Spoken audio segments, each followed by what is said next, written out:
नमस्कार मित्रों, आज हम एक विशेष विषय के बारे में चर्चा करने वाले हैं और वो है मॉडर्न इंडिया। तो मॉडर्न इंडिया के विषय में आप बात करेंगे।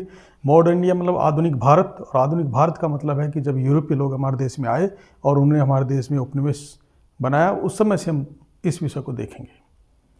तो मॉडर्न इंडिया में जैसे डच आए, फ्रांसीसी आए, पुर्तगाली आए और ब्रिटिश लोग जो आए, उनके विषय में हम चर्चा करेंगे। तो कौन कब आया इसके बारे में पहले विस्तार से पढ़ेंगे, उसके बाद में मॉडर्न इंडिया की पूरी डिटेल अपन पढ़ेंगे। तो कंटिन्यू हमारे वीडियो, छोटे छोटे वीडियो जो हैं वो आते रहेंगे और आप निरंतर रूप से बिल्कुल मन लगा के इसको देखिए। और लेकिन हमारे वीडियो को देखने से पहले हम आपसे एक रिक्वेस्ट करेंगे, हमारे इस चैनल को सब्सक्राइब कर लीजिए। सनलाइट स्टडी के प्लेटफॉर्म पर है और मैं हूं धर्मेंद्र भार्गव। तो आज हम जो है मॉडर्न इंडिया के बारे में चर्चा करेंगे। तो हमारे चैनल को सब्सक्राइब कीजिए, लाइक कीजिए, शेयर कीजिए अपने मित्रों को, और आपके काम का विषय है और हम चर्चा करते हैं। तो सबसे पहले एक समुद्री मार्ग नहीं था, तो लोग हमारे भारत में व्यापार करने आते थे। तो अरब के लोग जो हैं और जो फ्रांसीसी लोग हैं, वो लोग हमारे अरब क्षेत्र से, यानी कि जो भूमध्य सागर है उस तरफ से लेकर के सीधे अरब सी और मेडिटेरेनियन सी दोनों का उपयोग करते थे हमारे भारत से कनेक्ट होने के लिए। लेकिन इनसे बचने के लिए, इनमें आपस में कन्फ्लिक्ट होते थे, तो इनसे बचने के लिए सबसे पहले जो क्रिस्टोफर कोलंबस है, सबसे पहले क्रिस्टोफर कोलंबस, जिसने भारत की खोज के लिए निकल पड़ा था। लेकिन वो खोज करते करते वो अमेरिका की तरफ चला गया, तो उसने एक अमेरिका की खोज कर दी, तो इसलिए कोलंबस को अमेरिका का खोजकर्ता कहते हैं। अब जो भारत की खोज है वो उसके लिए 1498 में वास्को डी गामा भारत के कालीकट नामक बंदरगाह पर पहुंचता है। और तो वहाँ का शासक था जेमुरन, और जेमुरन उनका वास्को डी गामा का स्वागत करता है। और स्वागत करने के बाद वो 3 महीने तक यहाँ रुकता है और यहाँ जो व्यापार करता है उसको जब जाकर के अपने देश में बेचता है तो उसकी यात्रा में आए हुए खर्च का 60 गुना उसे मुनाफा होता है। तो इस चीज़ से वो और आकर्षित होता है। फिर वो 1501 के अंतर्गत जो है वापस आता है इंडिया के अंदर, और यहाँ करके 1502 में एक कंपनी स्थापित, एक फैक्ट्री स्थापित करता है और यहाँ पर वो इस व्यापार को आगे बढ़ाता है। केलम केरल के अंदर अपना व्यापारिक केंद्र स्थापित करता है।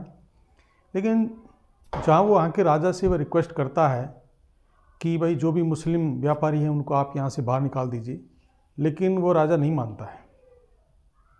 जब नहीं मानता है तो उन दोनों के बीच में युद्ध होता है, और युद्ध होने के बाद वो वहाँ का राजा हार जाता है। तब से उस क्षेत्र में पुर्तगाली एक नई शक्ति का उदय होता है। पुर्तगाली जेमुरन से डिमांड करते हैं कि भाई मुस्लिम जो भी व्यापारी हैं उनको यहाँ से निकाल दो, लेकिन वह नहीं मानता है। और उसके बाद में इनके पुर्तगालियों की और जेमुरन के युद्ध होता है, जेमुरन हार जाता है। उसके बाद में क्या होता है कि गवर्नर, जो फ्रांसीसी गवर्नर है 1505 में, यानी कि 1505 के अंदर एक फ्रांसीसी गवर्नर है जिसका नाम है फ्रांसिस्को डी अल्मेडा नियुक्त होते हैं। और उसके बाद में हैं दूसरे जो गवर्नर हैं वो 1509 के अंदर अल्फेंजा डी अल्बुकर्क नाम से नियुक्त किया जाता है। अब ये क्या करते हैं कि 1510 में बीजापुर के सुल्तान जो से गोवा ले लेते हैं। बीजापुर के सुल्तान हैं 1510 के अंदर, ये गोवा उनसे अधिग्रहण कर लेते हैं, हथिया लेता है मतलब। और गोवा का प्रमुख संस्थापक जो है पुर्तगालियों के लिए वो अल्फेंजा डी अल्बुर्क को ही मानते हैं। उसके बाद में क्या होता है कि बाद में जब मलक्का और सीलोन को भी इनसे मतलब अधिग्रहण कर लेता है, मलक्का और सीलोन पे भी कब्जा कर लेता है। और कालीकट में कालीकट जो क्षेत्र है जहाँ पे सर्वप्रथम वास्को डी गामा आया था, तो वहाँ पर एक फोर्ट बनवाता है, किला बनवाता है। उसके बाद में जो अगला गवर्नर आता है वो नीनो डी काना। ये नीनो डी काना है, ये इंडियन कैपिटल को कोचीन से 1530 के अंदर कोचीन से हटा करके गोवा में शिफ्ट कर देता है। जो मतलब पुर्तगालियों की जो इंडियन कैपिटल थी, भारतीय राजधानी थी, उसको कोचीन से हटा करके गोवा में शिफ्ट कर देता है। और इसके बाद में 1534 में गुजरात के बहादुर शाह से ये दीव और दमन, 1534 में तो जो है दीव, और 1539 में दमन को अधिग्रहण कर लेता है।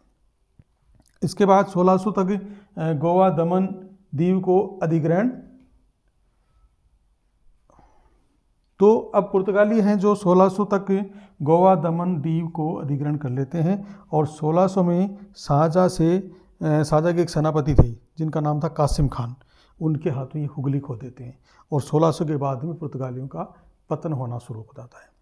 तो पतन होने के बाद क्या होता है, फिर ये एक लिमिटेड क्षेत्र में सीमित हो जाते हैं और वहाँ क्या करते हैं उसके बारे में हम चर्चा करते हैं।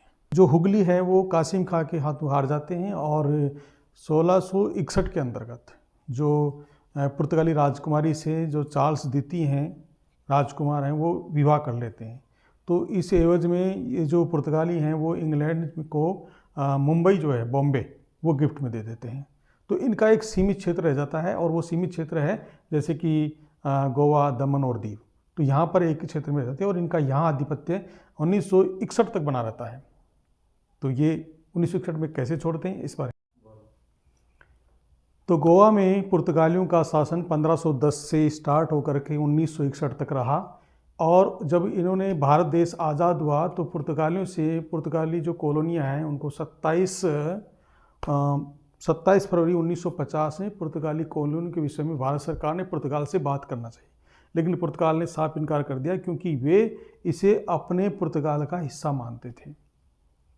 फिर भारत सरकार ने 1954 में यानी कि पुर्तगाल ने 1954 के अंतर्गत वीज़ा चालू कर दिया कि जो भी मतलब गोवा से बाहर जाएंगे तो वो भारत में जाने के लिए वीज़ा लेना होगा, ये उन्होंने शुरू कर दिया। इससे जो गोवावासी थे उनके अंदर एक विरोध की भावना पैदा हो गई और वे पुर्तगालियों का विरोध करने लगे। जब पुर्तगालियों का जोर शोर से विरोध होने लगा तो भारत सरकार ने बार बार इनसे प्रयास किए बात करने के, लेकिन ये बात नहीं करे, मना करते रहे। तो भारत सरकार ने अंत में 18 दिसंबर 1961 को भारतीय सेना ने इसके ऊपर आक्रमण कर दिया गोवा दमन दीव पर। और जब आक्रमण हुआ तो 19 दिसंबर 1961 को गोवा मतलब पुर्तगाल की सेना ने आत्मसमर्पण कर दिया और तब से गोवा पूर्णतः आज़ाद हो गया और भारत का हिस्सा बन गया। आज भारत का अभिन्न अंग है और पुर्तगाली सेना को वहाँ से खदेड़ भगाया। तो दोस्तों आज हमने जाना जो पहली यूरोपियन पावर जो इंडिया के अंदर आई और उसका नाम था पुर्तगाल, तो उनके विषय में हमने देखा। अगली आने वाली जो पावर है उसका नाम है डच। तो डच के विषय में हम अगले वीडियो में चर्चा करेंगे। तब तक के लिए नमस्कार, जय हिंद, जय भारत।